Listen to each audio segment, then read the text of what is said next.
Okay, so ito naman po yung isa ulit nating property. Okay, so kung mapapansin nyo, ito po yung kalsada natin, dito po.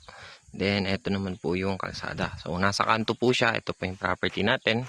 So, kung ang kalsada po natin, may lapad po yan na 7 meters. Ang lapad po ng kalsada natin. So, pwede nyo pong pagpilian kung pwede pong ito yung gawin yung front or ito po yung gawin yung front. So, pili na lang po kayo kung alin. So, okay, ang lapad po nito, ang haba po niyan, simula doon hanggang dito, may lapad po siya na 22.71 meters. Okay?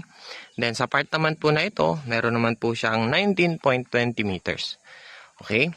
So, simula naman po hanggang dun, meron naman po siyang 24.11 meters ang lapad niya.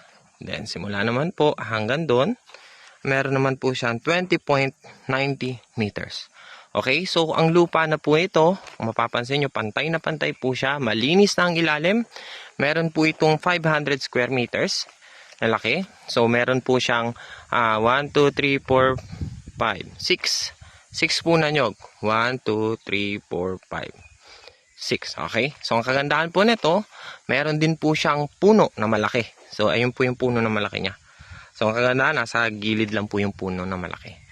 So, ayan po, mamamaximize nyo po yung lupa niya dahil napakapantay po at malinis na. So, ito po yung 500 square meters natin. Thank you po.